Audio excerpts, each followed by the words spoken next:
A little more examples using percentages. Example 1. In most countries, tipping your server is expected. The U.S. has the highest expectations for tipping of any other country at 15 to 20%. And that's actually because if you didn't realize it, servers don't get paid minimum wage. They only make like $2.50. Their tips are expected to cover the rest of that. Suppose you want to tip 20% of a $25 lunch bill. The easiest way to calculate the tip amount is to start with 10% of the bill and then double it. Remember from earlier math courses that to find 10% of a number, you just move the decimal place one place to the left. So 10% of $25 would just be, move the decimal place one place to the left, $2.50. So 20% of $25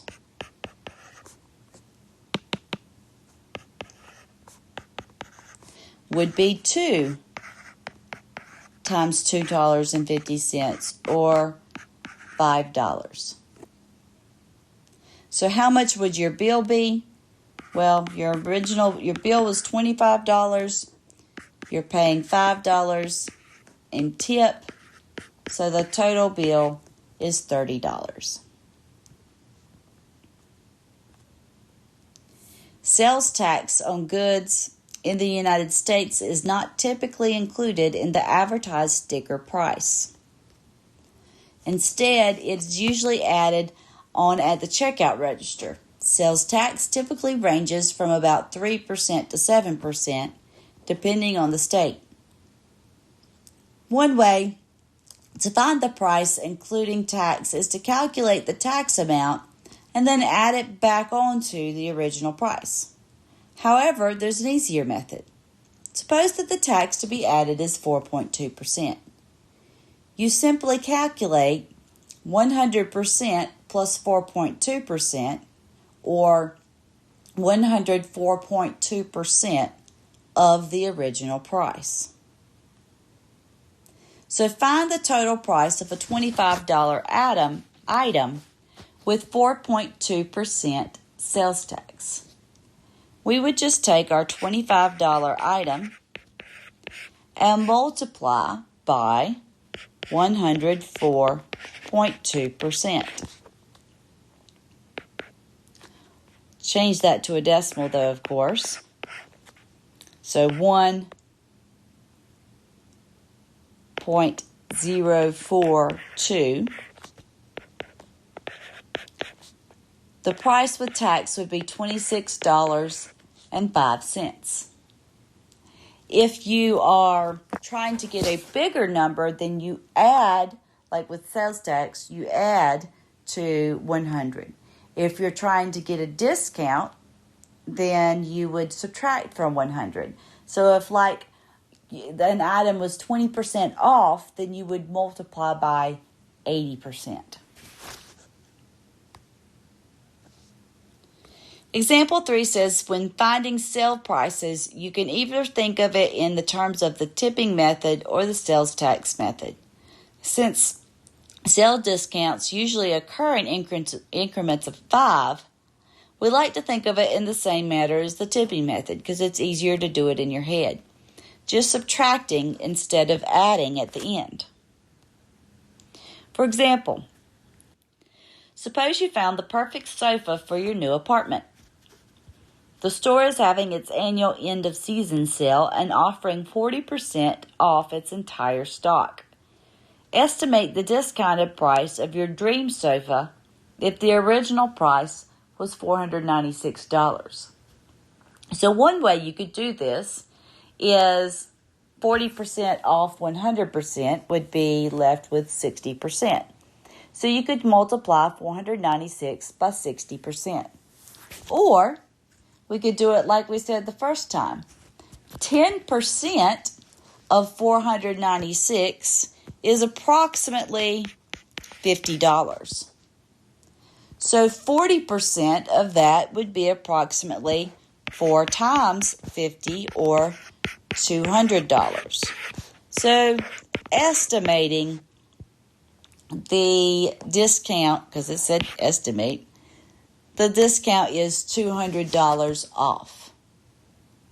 So it would be about $300.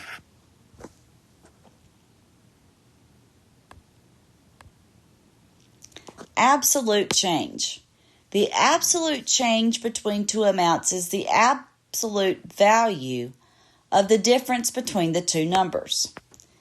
So the absolute change is just the difference. It's the new amount minus the original amount. The percent change is the new amount minus the original amount divided by the original amount times 100% gives us percent. Sometimes I say new minus old over old. You'll probably hear me say that. An on-campus organization is trying to increase its monthly attendance. If after a big recruiting push, the meeting attendance increased from 25 to 38 people, what was the percentage change in attendance? So first, we'll find the absolute change. That's the new 38 minus the old 25, 13. Then the percent change would be the absolute change divided by the original amount. So 13 and the original was 25. Multiply that by 100%. And so the attendance increased by 52%.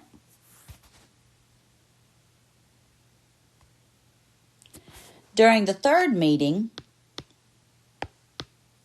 only 31 people attended. What's the percentage change from the second meeting to the third?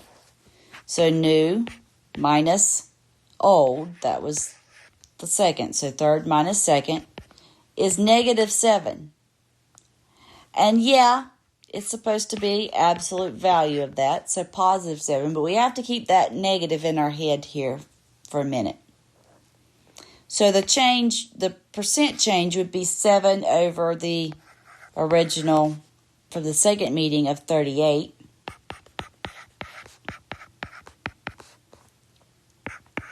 %18.42%.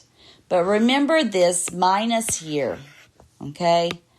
That is telling us that there was an 18.42% decrease in attendance. So you got to be sure and take that into account. For advertising purposes, the organization decides to promote the overall increase in attendance for the 2-month span since it's increased from the original number of attendees. Calculate the percent change from meeting 1 to meeting 3. So 3 minus the first over the first.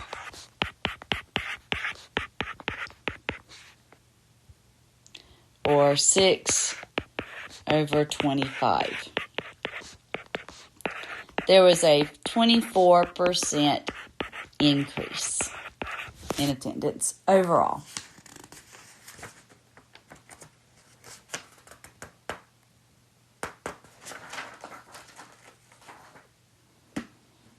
Percentage faux pas. Percentages are a very useful and informative tool. However, percentages are commonly used incorrectly and lead people down the wrong path. 3 of the more common misuses involving percentages are comparing percentages of groups of very different sizes, averaging percentages, or shifting reference points. You can't do any of those. For example, suppose you were told that 75% of people living in Alaska favor free skis for school children, while only 40% of Californians do. Yeah, well, a lot of California it doesn't get much snow. Some of it does. While it's true that a greater population of Alaskans favor free skis, would it be wrong to conclude from these percentages that more Alaskans are in favor of free skis than Californians? Well, it certainly does sound like, since 75% sounds like it would be bigger, a larger number than 40%, right? But you got to take into account the size of the population. Alaska's population is only about 710,000, while California's is 37 million. Given that information, find the actual number of people in favor of free skis in both states. So in Alaska, 75% of 710,000 would be 0.75 times 710,000, or 532,500 Alaskans want free skis. For California, we have to take 40% of 37 million. So 0.40 of 37 million. That's 14,800,000 Californians.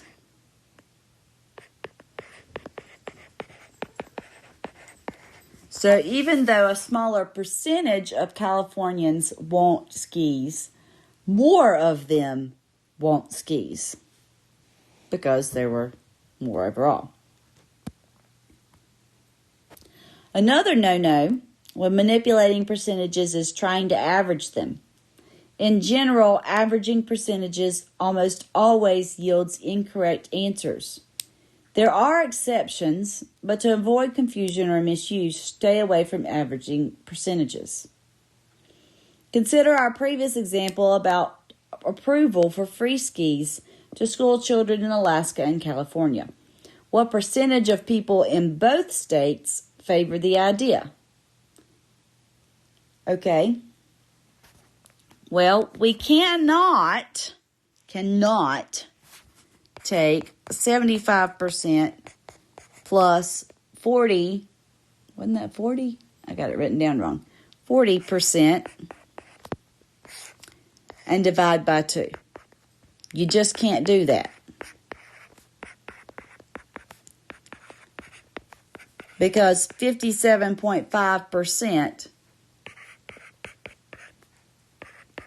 would not be your correct answer. So how do we do this correctly?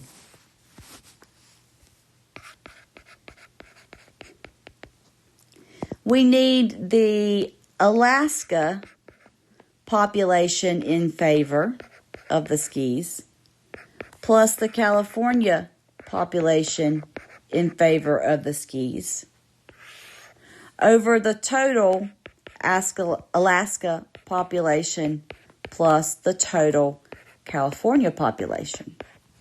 This would give us the correct average.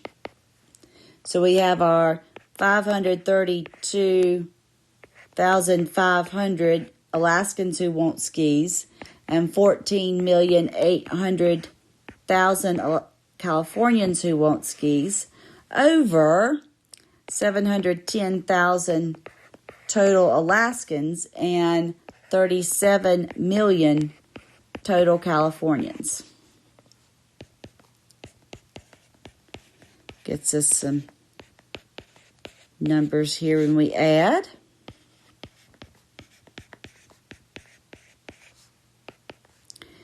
Put that in your calculator to divide, and we'll get 0.40659. So what this is saying that approximately 41% of Alaskans and Californians combined want skis. Not by averaging. Big difference.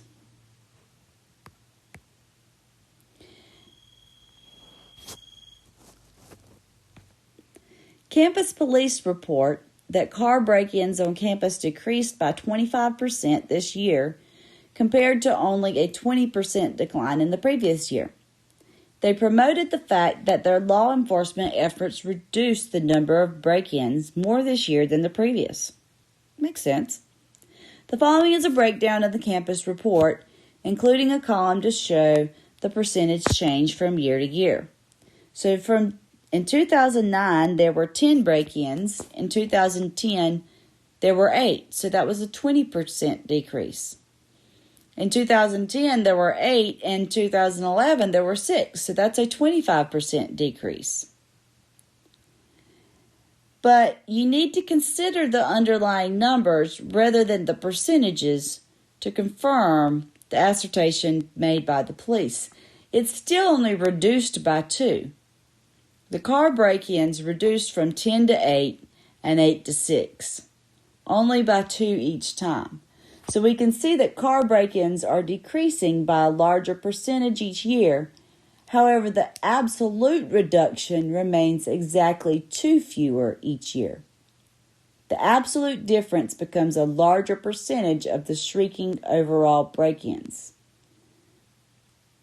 And I'm going to write this down, but I'm going to pause while I do it, and then you can copy it so you're not sitting here watching me write. Okay, you can start copying this down. It's just what I had just said a minute ago.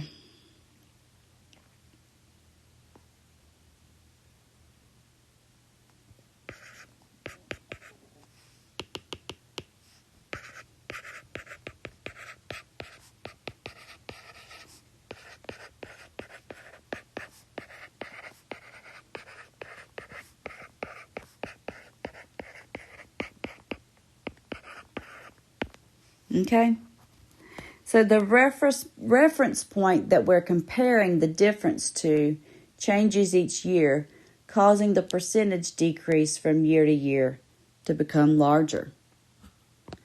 Because the reference point went down, the percentage is going up, basically.